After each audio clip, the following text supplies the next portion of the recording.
बिस्मिल्लाहिर्रहमानिर्रहीम। आज की क्लास में हम ये देखेंगे कि कोई भी तस्वीर हमने ली हुई है, उस तस्वीर से फर्दर आगे जो है ना वो हम उसी तस्वीर को लेकर उसी जैसा लोगो कैसे बनाया जा सकता है। मिसाल के तौर पर ये एक तस्वीर है और इस तस्वीर से जो है ना वो हमने यहाँ पर एक लोगो बनाया है। और ये लोगो कैसे बना है, इस चीज़ को जो है ना वो हमने देखना है, समझना है कि हम किसी भी तस्वीर को लेकर उसी जैसा अगर हमें प्रोजेक्ट मिलता है कि भी इसी को लोगो में कन्वर्ट करके दे दें, तो हम इसको लोगो में कैसे कन्वर्ट करेंगे, इसी से लोगो कैसे बनाएंगे और उस क्लाइंट की रिक्वायरमेंट के अकॉर्डिंग जो है ना वो हम कैसे इसको बना सकते हैं। ठीक है, तो हम सबसे पहले क्या करते हैं कि एक न्यू फाइल ले लेते हैं। और न्यू फाइल हमें पता है ये भी कंट्रोल एन के साथ भी आ सकती है, और वैसे भी हम यहाँ से फाइल में और वहाँ पर न्यू पे प्रेस करते हैं तो हमसे ये पूछता है कि किस जगह पर कौन सी फाइल और किस तरह का आपने प्रोजेक्ट करना है, तो हम वही वाली फाइल फिर ओपन कर लेते होते हैं। तो ये न्यू डॉक्यूमेंट आ गया। यहाँ पर न्यू डॉक्यूमेंट में हम यहाँ पर कोई भी A4 साइज का या कोई और पेज हम कर लेते हैं। फिलहाल के लिए मैंने A4 साइज पे क्लिक किया और क्रिएट कर दिया। जैसे मैं क्रिएट पे क्लिक करता हूँ तो यहाँ पर एक न्यू फाइल ओपन हो जाएगी। और दूसरा काम हम ये करेंगे कि जब ये न्यू फाइल ओपन हो जाएगी तो लेयर्स का ख्याल रखेंगे। मुकद्दस आ गई हैं, वो कह रही हैं जी स्टार्ट से बता दें। जी अभी हमारा बिल्कुल स्टार्ट ही है। काम हम आज जो करने लगे हैं वो ये है कि कोई भी पिक्चर हो, मज़ार है या कोई पिक्चर है या कोई गाड़ी है, कोई भी चीज़ है, उसको लोगों में कैसे कन्वर्ट करते हैं।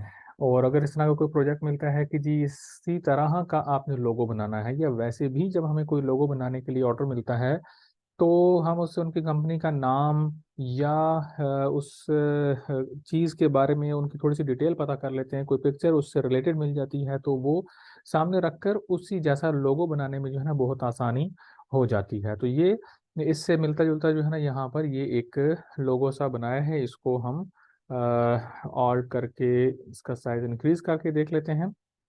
तो बिल्कुल देखें उसी वही चीज़ बनी हुई है जो यहाँ पर यहाँ मज़ार में बनी हुई है।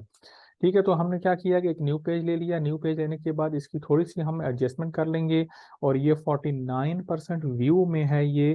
तो और हमें इसके साइज से फिलहाल जो है ना कोई गर्ज नहीं है। तो हम क्या करते हैं कि इसको इसकी जो विड्थ है वो थोड़ी ज़्यादा कर लेते हैं इस पेज की, और लेंथ बेशक इतनी ही रहे जितनी यहाँ पर हमें नज़र आ रही है। तो उसके लिए हम क्या करते होते हैं कि फाइल में जाएंगे।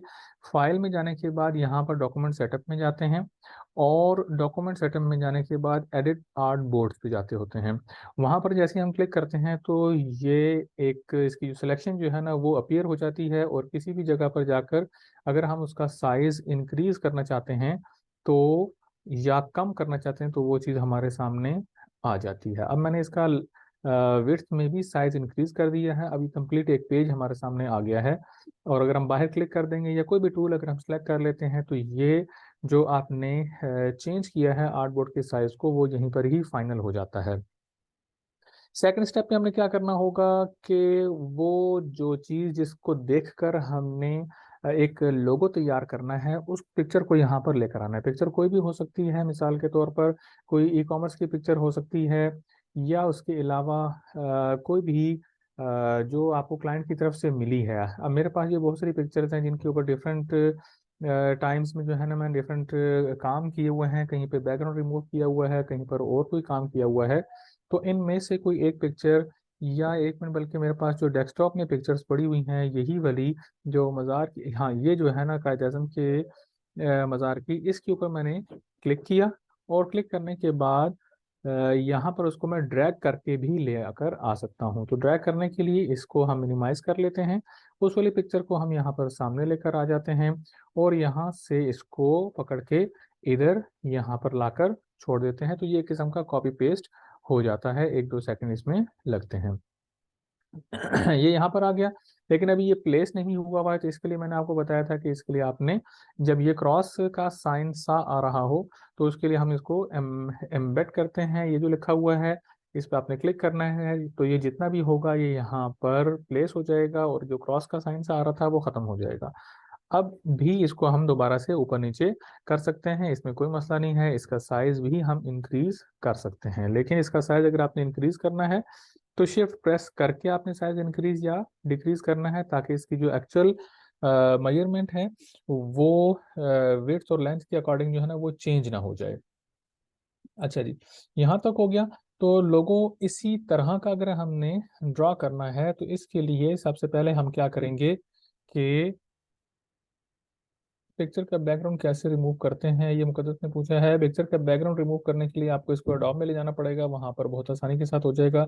यहाँ पर भी हो जाता है, पिक्चर को हम यहाँ से कॉपी करते हैं और न्यू पेज पे जाके उसको पेस्ट कर लेते हैं, बैकग्राउंड यहाँ पे रह जाता है और जो पिक्चर होती है वो न्यू जगह पे आ जाती है। ये एक शॉर्ट सा तरीका है, इससे पिक्चर का बैकग्राउंड रिमूव हो जाएगा। वैसे बेहतर तरीका ये है कि एक क्लिक में अगर हमने बैकग्राउंड रिमूव करना है तो वो एडोब पर लेके जाएं, वहां पर बड़ी आसानी के साथ बैकग्राउंड रिमूव हो जाएगा, कैनवा में भी हो जाता है। तो यहाँ पर अब हम इस शेप को लोगो में कन्वर्ट कैसे करते हैं, तो सबसे पहले हमने एक न्यू लेयर ले लेनी है। इसी लेयर पर भी हम काम करेंगे, लेकिन एक न्यू लेयर ले लेंगे और इस पुरानी वाली लेयर को यूं सेलेक्ट करके ये जो थ्री थ्री लाइंस हैं यहाँ पर जाके हमने इसको टेम्पलेट में कन्वर्ट कर देना है। टेम्पलेट में कन्वर्ट करने का मकसद ये है कि इसकी थोड़ी सी जो ओपेसिटी है वो कम हो जाती है। अब इसके ऊपर हम जो काम करेंगे, एक तो ये कि इसी जैसा चूंकि हमने लोगो ड्रॉ करना है तो इसके ऊपर हम सिलेक्शन और पेन टूल के जरिए से काम करेंगे। तो एक तो ये डिम हो गया, दूसरा ये कि ये वाली लेयर लॉक हो गई है तो ये डिस्टर्ब नहीं होगी। अब हम वापस आते हैं लेयर टू पर। लेयर टू पर आने के बाद हमने सबसे पहले इधर फिल और स्ट्रोक में आना है। फिल वाले पे डबल क्लिक करें, यहाँ पर आप इसका कोई कलर जो है ना वो ब्लैक सेलेक्ट कर लें। यहाँ से हमने ये ब्लैक सेलेक्ट किया, या कोई मतलब डार्क कलर सेलेक्ट करने के बाद आप बल्कि फिल की जगह फिल को आपने यहाँ पर ये कैंसल रखना है। ये जो स्ट्रोक है इस पे आपने डबल क्लिक करना है और इसका एक कलर आपने सिलेक्ट कर लेना है और ओके कर देना है, ताकि जो भी पाथ आपका पेन के जरिए से ड्रॉ होगा तो वो थोड़ा सा नजर आए और डार्क हो। इसके बाद पेन टूल लेने से पहले आपके पास मुमकिन है कि यहाँ पर जो टूल्स आपको जो नज़र आ रही हो, मुमकिन है कि वो कुछ कम हो। अगर ऐसा है कि कुछ टूल्स जो है ना वो आपके पास कम नज़र आ रही हैं और आपको लग रहा है कि यहाँ मेरे पास टूल्स जो है ना वो ज़्यादा हैं, तो उसमें आपने करना ये है कि विंडो में जाना है। विंडो में जाने के बाद ये टूल बार्स की ऑप्शन है, मुमकिन है कि आपके पास यूं शो हो रहा हो।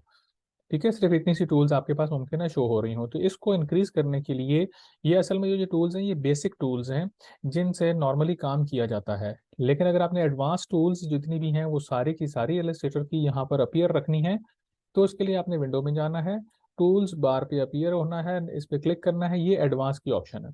इस पे आपने एडवांस पे क्लिक कर देना है। जैसे ही एडवांस पे क्लिक करते हैं तो जितनी टूल्स होती हैं वो सारी की सारी इलस्ट्रेटर की यहाँ पर जो है ना वो सब अपीयर हो जाती हैं। ठीक है जी, तो ये आपके पास यहाँ पर अपीयर हो गई। अब इसके बाद हम आते हैं कि हम इसी तरह का लोगो जो है वो बनाने लगे हैं। तो उसके लिए हमने क्या किया था कि सबसे पहले यहाँ पर स्ट्रोक ब्लैक हमने सेलेक्ट कर ली।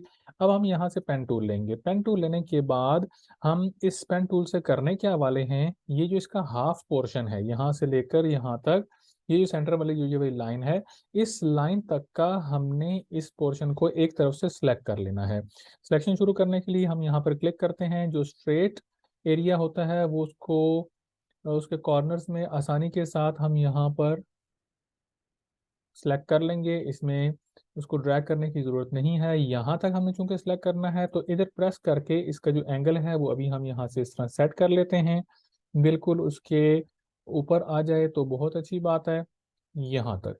इसके बाद अब ये देखें कि ये एक्स्ट्रा पॉइंट सा आ रहा है, जो इसका एंगल सा बन रहा है, तो ये जो एंकर पॉइंट है इस पे आपने क्लिक कर देना है। जब एंकर पॉइंट पे क्लिक करेंगे तो इसका जो दूसरा जो पॉइंट हैंडल पॉइंट्स बने हुए थे जो इससे आगे बना हुआ था वो खत्म हो जाएगा। तो इसके बाद आपने यहाँ सेंटर से इस जगह तक यहाँ सेलेक्ट कर लिया, इसके बाद इस जगह पर आपने सेलेक्ट कर लिया। अब ये वाला एंगल आपने बनाना है, तो यहाँ सेंटर पर रख के आपने क्लिक को छोड़ना नहीं है, थोड़ा सा आपने यहाँ तक रखा यूं। अब ये वाला जो हैंडल पॉइंट है इसको खत्म करने के लिए एंकर पॉइंट पे क्लिक करेंगे और अगेन इस जगह पर आकर आपने इसका क्लिक को छोड़ना नहीं है, यहाँ पर आपने थोड़ा सा इसका एंगल बिल्कुल ही जो इसकी जो पैरेलल वाला है, सामने वाला है, उसी जैसा बनाना है। इसके बाद जो starting point, starting anchor point था, उसके ऊपर आपने क्लिक कर दिया, तो आप पेन के साथ जो टाई हुआ हुआ था ये इसका पाथ जो है ना वो छूट जाएगा। ठीक है जी। तो ये यहाँ तक आपने इसको सिलेक्ट कर दिया। सिलेक्ट करने के बाद अब आपने नेक्स्ट काम क्या करना होगा कि इसी जैसा इस तरफ वाला भी आपने कॉपी कर लेना है। तो एक तो तरीका यही था जो हमने लास्ट क्लास में भी देखा है कि हम यहाँ से यूं करके कॉपी करके इसी जैसा बना सकते हैं। और इसके बाद दूसरा तरीकाकार यह है कि हम इसको एक और तरीके के साथ ट्रांसफॉर्म कर लेते हैं, रिफ्लेक्ट करके हम यहाँ पर इसी जैसा भी बना लेते हैं, फिर बाद में उन दोनों को इकट्ठा कर लेंगे। और उसके लिए हम क्या करते हैं, यहाँ से सिलेक्शन टूल पे क्लिक करते हैं और ये जो एरिया है इसको आपने सेलेक्ट कर लिया। जब आपने ये सेलेक्ट कर लिया, इसके बाद आपने राइट क्लिक करना है। राइट क्लिक करने के बाद यहाँ पर ट्रांसफॉर्म पे आपने क्लिक करना है, इसके बाद रिफ्लेक्ट पे आ जाना है। और ये काम हम पहली वाली क्लास में भी कर चुके हैं। वर्टिकल पे आपने क्लिक किया और कॉपी कर दिया। कॉपी जब आप कर देंगे तो उसी जैसा वहीं पर उसके ऊपर ही बन के आ जाएगा। तो आपने उसको यहाँ से उठाकर इसके बिल्कुल साथ यहाँ पर रख लेना है। ठीक है जी, साइड पे क्लिक करके देखें साथ रखा गया है या नहीं। तो थोड़ा सा इसके अंदर फर्क आ रहा है, तो आप इसको उठाकर थोड़ा सा पीछे करके एडजस्ट कर सकते हैं। बाकी जो एडजस्टमेंट जो यहाँ पर डबलिंग लाइन आ गई है तो ये भी हमारी सेट हो जाएगी, इसमें भी कोई मसला नहीं है। ये मुकद्दस ने पूछा है कि ये कैसे किया है, इसको मैं रिपीट कर देता हूँ। कंट्रोल जेड मैंने कर दिया, अगेन कंट्रोल जेड किया, और ये देखें यहाँ यहाँ तक ये एरिया हमने सेलेक्ट किया था। सेलेक्ट करने के बाद यानी पेन टूल से हमने इसको सेलेक्ट किया। सेलेक्ट करने के बाद आपने करना क्या है कि दो टूल्स हैं यहाँ पर, एक डायरेक्ट सिलेक्शन है, एक सिंपल सिलेक्शन है। सिंपल सिलेक्शन से जब आप सेलेक्ट करते हैं तो ये बॉक्स की शेप में सिलेक्ट होता है। ये सिलेक्शन अपीयर जब हो जाए तो आपने राइट क्लिक करना है इसी जगह पे रहते हुए। उसके बाद ट्रांसफॉर्म पे क्लिक करना है। ट्रांसफॉर्म पे जब हम क्लिक करेंगे तो ये चौथे नंबर पर यहाँ पर रिफ्लेक्ट लिखा हुआ है, इस पे क्लिक करना है। ये वर्टिकल पर होना चाहिए। वर्टिकल पे करने के बाद आपने इसको कॉपी पे क्लिक कर देना है। जैसे हम कॉपी पे क्लिक करते हैं तो उसी जैसी एक और कॉपी जो कि हमें ओपोजिट डायरेक्शन में हमें जो है ना यहाँ पर मिल जाती है। तो यहाँ पर आपने इसको रखा और इसको यहाँ पर छोड़ दिया। अब आप देखें कि ऊपर से तो ये मैच कर रहा है, लेकिन नीचे से ये एरिया यहाँ पर मैच नहीं कर रहा है, तो ये भी हो जाएगा। और इसको करने के लिए तरीकाकार क्या है कि आप इसको यहाँ पर इसको थोड़ा सा जूम करते हैं। जूम करने के बाद अब इन दो पॉइंट्स को आपने इस तरीके से मैच करना है कि ये दोनों लाइंस आपस में मिल जाएं। इसके लिए हमें इस टूल को यूज करना पड़ेगा, डायरेक्ट सिलेक्शन को, ताकि जो पॉइंट्स हैं, एंकर पॉइंट्स, उनको हम इजीली ड्रैग कर सकें। इसको आपने क्लिक किया। अब आपने इन दो लाइंस को चूंकि करना है, तो इस पे आप जब जैसे ही क्लिक करेंगे तो कोई एक इनमें से सिलेक्ट हो जाएगा। जब आपने इसको सिलेक्ट कर लिया तो इसको एंकर पॉइंट को आप इजीली बिल्कुल इस लाइन के ऊपर रख के मूव कर सकते हैं। ठीक है। अब आपने बाहर क्लिक किया। अब आप इसको अगर जूम करके देखें तो वो यहाँ पर जो सेंट्रल पॉइंट था जिसके ऊपर डबल लाइन हो रही थी वो खत्म हो गई है। ठीक है। और जो पहले वाली जिसकी ओपेसिटी हमने कम की है लेयर की, अगर आप उसको खत्म करके देखें तो ये मुकम्मल उसी जैसा एक आपके पास जो है ना वो लोगों की तरह की जो बेस है उसकी वो तैयार हो गई है। हम उसको दोबारा से अपीयर कर लेते हैं। और इसके बाद नेक्स्ट काम हम ये करेंगे कि यही वाला जो कलर है, अभी तो इसके अंदर दोनों तरफ एक ही कलर है, अगर हमने यही वाला कलर इसके अंदर लेकर आना हो तो हम आई ड्रॉपर टूल को यूज करेंगे। इसको यूज करने का तरीकाकार ये है कि आपने जिस एरिया में कलर करना है उस एरिया को सिलेक्ट होना चाहिए सिलेक्शन टूल के जरिए से। अब मिसाल के तौर पर ये लेफ्ट वाला जो एरिया है इसमें हमने कलर करना है, तो हमने इसको सिलेक्ट कर लिया। उसके बाद आपने आना है आई ड्रॉपर टूल पे, ये आपने ले लिया।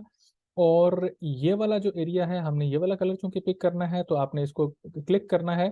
तो इस कलर को, क्योंकि यहाँ पर पीछे तो वो ग्रेडियंट टाइप सा कलर है, तो उसमें से कोई एक कलर इसने पिक करके यहाँ पर इसको फिक्स कर दिया है। इस कलर को देखने के लिए कि ये कैसा लग रहा है, आप पीछे वाले को जो है ना ऑफ कर दें तो यहाँ पर आपको नजर आ जाएगा कि वो वाला कलर उसने पिक कर लिया है। ठीक है। अगेन मैं कंट्रोल जेड कर देता हूँ। ये कलर पिक करने का तरीका मैंने आपको बता दी। मिसाल के तौर पर ये आसमान वाला कलर जो है मैंने पिक करके यहाँ पर लेकर आना है, तो ये इधर एडजस्ट हो जाएगा। इसी तरीके से कोई भी कलर हम पिक करके लेकर आ सकते हैं। इवन ये कि यहाँ पर इधर कोई इस जगह पर कोई कलर है जो यहाँ से मैंने पिक करके लेके आना है, तो आई ड्रॉपर टूल के जरिए से हम वहां से भी कलर को पिक करके इधर लेकर आ सकते हैं। तरीका आपको समझ में आ गया होगा। अच्छा, ये जो कलर मैंने लिया है मैं इसको खत्म कर देता हूँ और अगेन सिलेक्शन टूल पे हम आ जाते हैं। नेक्स्ट स्टेप पर हम क्या करेंगे कि ये जो बन गया है इसको हमने इस वाली लेयर पर रहते हुए हम क्या करेंगे कि इसको दोनों को इकट्ठा सेलेक्ट करेंगे। यूं दोनों को इकट्ठा कैसे सिलेक्ट करते हैं, ये इन दोनों के ऊपर यूं बॉक्स आपने इकट्ठा मिलाकर बना देना है सिंपल सिलेक्शन टूल के साथ। अब ये दोनों सिलेक्ट हो गए हैं। अब आपने शिफ्ट का बटन दबाना है। शिफ्ट का बटन प्रेस करके आपने इसको यहाँ पर इधर अलग से उठा के रख लिया। ठीक है, अब जब तक आपने इकट्ठा सिलेक्ट किया हुआ है ये इकट्ठा ही रहेगा। और आपने इसको यूं फिल इसके अंदर नहीं है, स्ट्रोक यूं ब्लैक वाली इसके अंदर है। स्ट्रोक का मतलब ये है कि इसकी जो आउटलाइन है वो ब्लैक मौजूद है। अब हम इसको लोगो की शेप देने के लिए इसके इर्द गिर्द जो है ना वो एक राउंड चीज बनाएंगे, सर्कल बना सकते हैं या कोई भी जो हमारी रिक्वायरमेंट के मुताबिक हो। तो फिलहाल हम क्या करते हैं इसके अंदर फिल कर लेते हैं। और फिल करने के लिए हम क्या करेंगे कि जिसमें हमने फिल करना है सिर्फ उसको सिलेक्ट करेंगे। मतलब मैं चाहता हूं कि इसमें अलग कलर हो और इसमें अलग कलर हो। अगर हम यूं करना चाहते हैं, अगर एक कलर करना है तो वो तो आसान सी बात है, लेकिन अभी हम एक और काम भी चूंकि करेंगे इसलिए इसको सिलेक्ट करके मैंने एक कॉपी इसकी यहाँ पे बना के रख ली है, ताकि इसके ऊपर जो एक और चीज मैंने आपको समझानी है वो हम कर सकें। अब देखें दो ऑप्शंस हैं। मैं यहाँ पर जो एक और चीज आपको समझाना चाह रहा हूँ वो ये है कि अगर हम ये चाहते हैं कि ये अलग अलग सिलेक्शन हुई है, हम इन इस सिलेक्शन को, ये सेंट्रल लाइन को खत्म करके इन दोनों चीजों को एक कर देना चाहते हैं, तो इलिस्ट्रेटर में ये वाली ऑप्शन मौजूद है, उसको कहते हैं शेप बिल्डर। शेप बिल्डर का मतलब ये होता है कि दो शेप्स अगर हों, उन दोनों शेप्स को इकट्ठा करके वो एक शेप बना देता है। इसकी एग्जांपल के लिए हम यहाँ से एक रेक्टेंगल लेते हैं और इसमें हम पहले से फिल ले लेते हैं और फिल हमने यहाँ पर रेड कलर में लिया और ओके कर दिया। अब मैं जो भी रेक्टेंगल बनाऊंगा तो वो कैसे बनेगा, फिल हुआ वो बनेगा। अब मैंने ये शेप बनाई, इसके बाद इसी के ऊपर ही मैंने एक और शेप बना दी। अब आप अगर सिलेक्शन टूल से इसको मूव करेंगे तो ये अलग है, ये अलग है, लेकिन मैं ये चाहता हूँ कि ये यहाँ पर रहकर ये दोनों एक ही शेप बन जाएं और इकट्ठी मूव हो जाएं, और ये वाली जो दरमियान में ये जो बॉर्डर इस वाले बॉक्स का आ रहा है वो खत्म हो जाए। तो एक्सेल में किया जाता है इस तरीके के साथ कि आपने इन दोनों को इकट्ठा सेलेक्ट कर देना है। इन दोनों को जब सिलेक्ट कर दिया तो यहाँ पर इधर देखें कि इधर एक शेप बिल्डर नाम के नाम से जो है एक टूल है, शिफ्ट एम से भी आ जाती है, शेप बिल्डर ये लिखा हुआ है। अब आपने जब इस पर क्लिक करना है और इसके ऊपर लेकर आना है तो ये देखें इनका शेड चेंज हो रहा है। ठीक है ना। और जिन दो को आपने इकट्ठा करना है तो वहां पर इस माउस से हल्की सी यूं लाइन ड्रॉ कर देनी है। ठीक है, जब आप लाइन ड्रॉ करके छोड़ेंगे तो क्या होगा कि वो एक ही शेप हो जाएगी। अब आप यहाँ पर क्लिक करके देखें तो ये एक शेप बन गई है। ठीक है, ये शेप बिल्डर के जरिए से जो है ना हमने यहाँ पर किया है। यही काम मैं रिपीट करता हूँ इस वाले लोगो के अंदर। इस लोगो को सिलेक्शन टूल के जरिए से मैंने दोनों को इकट्ठा सेलेक्ट कर लिया, ये दो शेप्स अलग अलग थी। शेप बिल्डर के जरिए से हम इन दोनों को इकट्ठा करेंगे। यहाँ शेप बिल्डर पे आए और इन दोनों के दरमियान मैंने यूं एक लाइन ड्रॉ कर दी। अब आप इसको अगर देखें तो ये लोगो एक शेप इख्तियार कर गया है, ये अलग अलग दो शेप्स नहीं रही हैं। ठीक है, ये एक शेप हो गई है। अब इसके अंदर अगर हम एक कलर करते हैं तो वो एक ही कलर होगा, पूरी की पूरी ये एक शेप हो गई है, मर्ज हो गया है, वो सारा इकट्ठा हो गया है। मैं इसको कंट्रोल जेड कर देता हूँ। ये चीज हम दोबारा से सिंगल सिंगल कर लेते हैं, अलग अलग कर लेते हैं। अलग हमने इसलिए रखा है इसको कि हम यहाँ पर इसमें अलग फिल करना चाहते हैं। और लाइक मैंने यहाँ पर ये वाला शेड इसको दे दिया और इस जगह पर इस वाले में मैं पहले इसको सिलेक्ट करूंगा। सिलेक्ट करने के बाद यहाँ से डबल क्लिक करेंगे और डबल क्लिक करने के बाद यहाँ से कोई कलर हम सिलेक्ट कर सकते हैं, लेकिन हम ये करते हैं कि नीचे देखें ये तीन बॉक्सेस हैं, फिल और स्ट्रोक के नीचे जो तीन बॉक्स बने हुए हैं इनमें से सेंटर वाले पे मैं क्लिक करता हूँ और सेंटर वाला जो है असल में ग्रेडियंट कलर्स हैं। तो कोई भी ग्रेडियंट कलर हम ले सकते हैं जो इलस्ट्रेटर में अवेलेबल हैं। उस पर मैंने क्लिक कर दिया। क्लिक करने के बाद अब हम इसका जो बॉर्डर है, जो स्ट्रोक है, वो ख़त्म करते हैं। इस पर मैंने क्लिक करना है। स्ट्रोक वाले पे क्लिक करने के बाद नीचे जो क्रॉस का साइन है ये वाला, इस पे क्लिक कर देना है। तो इसके इर्द गिर्द जो ब्लैक लाइन थी, बाउंड्री थी, वो ख़त्म हो गई। इसी तरीके से इस पे मैंने क्लिक किया, स्ट्रोक पे, और यहाँ से इसको ख़त्म कर दिया।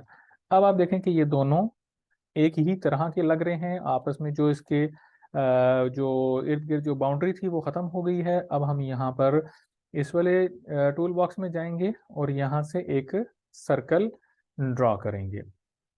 सर्कल ड्रॉ करने के लिए हमने शिफ्ट प्रेस करके रखना है ताकि बिल्कुल एक राउंड शेप में जो है ना वो चीज़ तैयार हो। और यहाँ ये अंदर पहले से कलर इसलिए आया है क्योंकि यहाँ पर फिल में ऑलरेडी ये ग्रेडियंट कलर जो है ना वो फिल हुआ हुआ है। ये इसके ऊपर पूरा नहीं आ रहा है तो मैं इसको शिफ्ट प्रेस करके इसका साइज इंक्रीज कर देता हूँ। ये एग्जैक्ट मैंने इसके ऊपर इसको रख दिया है। अब हम इसके ऊपर क्लिक करेंगे, राइट क्लिक करेंगे, और राइट क्लिक करने के बाद अरेंजमेंट में जाएंगे। ये अरेंज में जाने के बाद हम इसको सेंड बैकवर्ड कर देंगे ताकि वो जो पीछे जो चीज़ है वो इसके ऊपर आ जाए। कभी कभी ऐसे होता है कि सेंड बैकवर्ड करने के बावजूद भी वो चीज़ पीछे नहीं जाती या पीछे वाली चीज़ ऊपर नहीं आती है। तो आपने क्या करना है कि बाद में इसको उठा के ऊपर लेकर आके चेक करना है कि ये सेंड बैकवर्ड हुआ है या नहीं हुआ है। अगर नहीं हुआ है तो फिर दूसरा स्टेप आप ये किया करेंगे कि इनको, जिन चीज़ों को आपने ऊपर लेकर आना है उसको उठा के आप यहाँ पर ऊपर एडजस्ट करेंगे। एडजस्ट आपने कर लिया। अब इसके ऊपर आप राइट क्लिक करें, अरेंज पे जाएं और ब्रिंग फॉरवर्ड कर दें इसको। जब आप ब्रिंग फॉरवर्ड कर देंगे तो ये चीज़ इसके ऊपर आ जाएगी। एक मिनट ठहर जाए।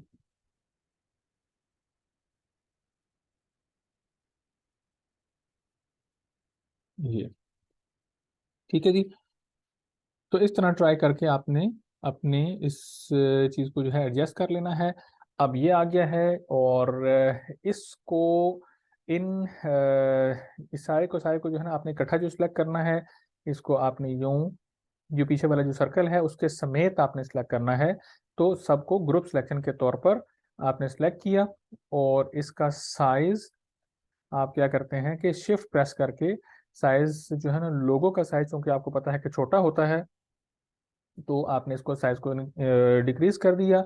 अब आप ओवरऑल अगर चेक करते हैं और इसको यूं सेंटर में लेकर आते हैं तो ये देखें कि एक लोगो की तरह की एक चीज़ बन गई है। बाकी मज़ीद इसके अंदर भी बहुत से काम किए जा सकते हैं। मसलन इसके अंदर आप राइटिंग कर सकते हैं या किसी राइटिंग का ही लोगो बना सकते हैं। और राइटिंग का लोगो बनाना तो मतलब बहुत आसान सा काम है। पिक्चर से या किसी सीनरी से, ड्राइंग से, स्केच से उसको लोगो में कन्वर्ट करना, वो थोड़ा सा लेंथी काम हो जाता है। अगरचे कि उसके और भी बहुत से तरीके हैं इस चीज़ में लेके आने के। डिपेंड करता है कि यहाँ पर किस चीज़ से आप बना रहे हैं। बाज़ औक़ात हम यूँ भी बनाते हैं कि कोई सीनरी होती है उसको स्केच ड्राइंग में कन्वर्ट करके उसका साइज डिक्रीज करके उसको लोगो में कन्वर्ट कर लेते हैं। एक तरीका ये भी होता है। दूसरा तरीका, इसी को अगर आप कन्वर्ट करना चाहें लोगों में इस काम के अलावा, मतलब इसमें आपने, मतलब ये तो बहुत ही एक प्रोफेशनल तरीके के साथ हमने किया है और इसी तरीके से करना चाहिए है। लेकिन इसके अलावा जो काम अगर करना चाहें आप, तो क्या है कि इसको एडोब में ले जाके इसका बैकग्राउंड रिमूव कर दें और उसके बाद इसको स्केच में कन्वर्ट कर लें। स्केच में कन्वर्ट करने के बाद न्यू लेयर पे इसका कलर सारा रिमूव हो जाएगा। तो जब इसको आप साइज छोटा करेंगे तो एज इट इज़ यही चीज़, ये जो पीछे बना हुआ है यही चीज़ छोटे में आ जाएगी। लेकिन वो प्रॉपर तरीका नहीं होगा। वैसे जो लोग करते हैं मैंने आपको वो बता दिए कि वो चीज़ भी लोग बना लेते हैं उस तरीके से भी। लेकिन बेहतर यह है कि यूं बनाया जाए ताकि इसमें आपके पास एक एक चीज़ अलग अलग से हो। इसके ऊपर आप राइटिंग करना चाहेंगे तो ये टाइप टूल है, यहाँ से जो है ना वो राइटिंग भी आराम से हो जाएगी। उसके ऊपर हम जाएंगे, अभी हमने वो टाइप टूल पर काम नहीं किया है। लेकिन वैसे मैं आपको बता रहा हूँ कि यहाँ काम करने का जो तरीका है वो बेहतर यही है। जो बैकग्राउंड का जो कलर है इस सर्कल का, वो भी हम चेंज कर सकते हैं। उसके लिए इस जगह पे आपने क्लिक किया, आपको वाइट चाहिए है, वाइट पे आपने करके ओके कर दिया, तो ये बैकग्राउंड में वाइट कलर हो जाएगा। और इसको आपने सेलेक्ट करके शिफ्ट प्रेस करके साइज आपने वापस इसका छोटा कर दिया। तो डिपेंड करता है कि आपने कौन सा कलर रखना है और किस जगह पर इसको पेस्ट करना है। अगर कोई वाइट डॉक्यूमेंट है ऑलरेडी, तो वहाँ पर ये जो पीछे वाला सर्कल है वहाँ पर उसका ये वाइट कलर नहीं होना चाहिए है, उसका थोड़ा सा शेडेड कलर आएगा ताकि लोगो पहचाना जा सके। और अगर आपने लोगो के तौर पर सिर्फ इस सेंटर वाली ही चीज़ को रखना है, ये पीछे जो गोलदारा है ये नहीं रखना है, तो फिर यूं किया जाता है। मिसाल के तौर पर मैं आपको बता देता हूँ, इसको मैंने कंट्रोल C कंट्रोल V कर लिया है, तो ये यहीं पर एक और इसने कॉपी बना दी है। अब हम क्या करते हैं, मतलब सर्कल के बगैर जो लोग अगर हमसे बनाते हैं या हम बनाना चाहते हैं, तो इस सर्कल को मैंने उठा के डिलीट कर दिया। अब ये जो सिंपल इस तरह की चीज़ है ये सूट नहीं करती है। सर ये जो आपने लेयर 2 बनाई थी, ये आपने लेयर नई लेके बनाई है या अ, ये प्लस का साइन है, इसी के ऊपर क्रिएट न्यू लेयर पे क्लिक कर दिया था, तो न्यू लेयर बन गई थी। ये उस लेयर लेयर 2 पे हम काम कर रहे हैं, ये लेयर 1 है। ठीक है।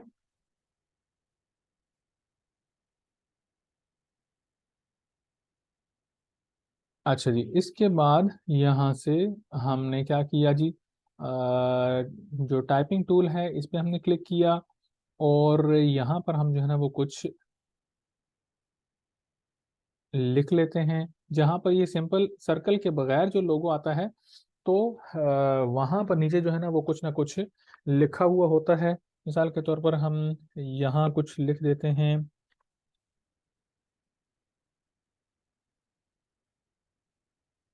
सर ये स्क्रीन नजर नहीं आ रही। स्क्रीन मेरे पास तो शेयर है वैसे।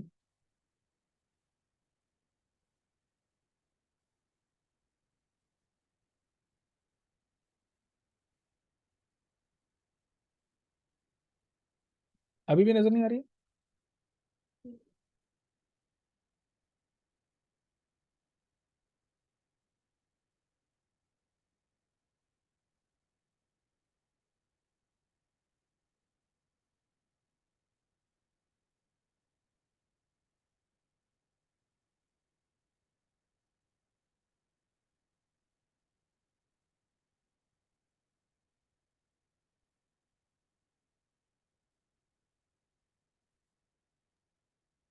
हाँ जी, आपकी आवाज भी नहीं आ रही। अच्छा ठीक है जी, अब यहाँ तक आपने जो है ना इसको बनाने की कोशिश करनी है। कोई पिक्चर आपने ले लेनी है और उसके ऊपर जो है ना इसमें आपने लोगो बनाना है। हम्म, अच्छा सर, और एक बात है, ये जो हमने ये जो लेयर 2 है, ये हमने खुद से ली है या वो ऑटोमेटिकली जब हम फर्स्ट पे यूज करेंगे तो वो बन जाएगी पेन टूल से? क्या इसकी नहीं लेयर 2 नहीं के ऊपर जो बनी है ये कहाँ से आई है? नहीं, लेयर 2 जो है ना ये यहाँ पर ये प्लस का साइन है, क्रिएट न्यू लेयर, इसमें खुद ब खुद से लेयर नहीं आती अच्छा, है। इलिस्ट्रेटर में यहाँ पर ठीक आपको है। प्रेस करना पड़ेगा। ये प्रेस किया, अब ये लेयर 3 आ गई है। तो हम्म। प्रेस करने पर होगा इधर, अच्छा, वरना उसी लेयर पे सारा काम होता रहेगा। ठीक है, वो तो सही है, लेकिन फिर हम पेन टूल किसके ऊपर चला रहे हैं? वो लेयर 1 पे चला रहे हैं, लेयर 2 पे नहीं नहीं, चला रहे लेयर हैं? 2 पे, क्योंकि लेयर 2 पे, लेयर 2 पे चला रहे हैं, ये देखें। तो वो लेयर 1 ऑन होगी तभी हम जी जी, उसका ऑन होना जरूरी है, लेकिन ये लॉक होगी ठीक है, क्योंकि ये हमने यानी इसको नजर जी, हमने इसको ना राइट क्लिक करके टेम्पलेट में कन्वर्ट किया हुआ है ना, इसलिए ये लॉक भी हुई हुई है और डिम भी हुई हुई है। असल में तो ये डार्क है, पेन टूल, ये ठीक है। ये डार्क है, और इसका जो असल कलर हम्म। है वो ये नहीं है, तो इसकी ओपेसिटी कम हुई हुई है। हम्म। तो मकसद उसको करने का वो यही है कि हमने असल में उसके ऊपर ट्रेसिंग करनी है, पेन टूल से काम करना है। और मजीद भी इस तो पर ये अच्छे तरीके से जी जी,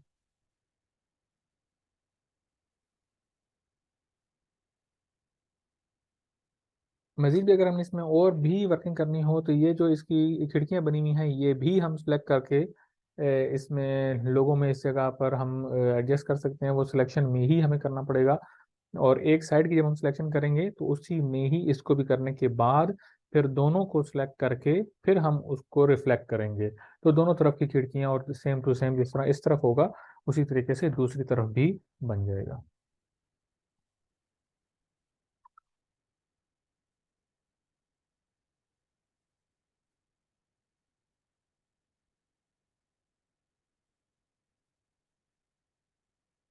ठीक है जी। तो आज की क्लास में जो है ना वो इतना ही है। फिर भी अगर जहन में कोई बातचीत कोई सवाल हो तो फिर आपने पूछ लेना है। और रिकॉर्डिंग जो है ना हो रही है, ये मैं आपको शेयर कर दूंगा। इससे पहले वाली क्लासेस जो है ना उसकी भी रिकॉर्डिंग हुई हुई है, और वो अपलोड भी हो गई हैं। खाली आप लोगों के साथ शेयर करना जो है वो रहता है, तो वो भी इंशाल्लाह आज ही शेयर हो जाएंगी।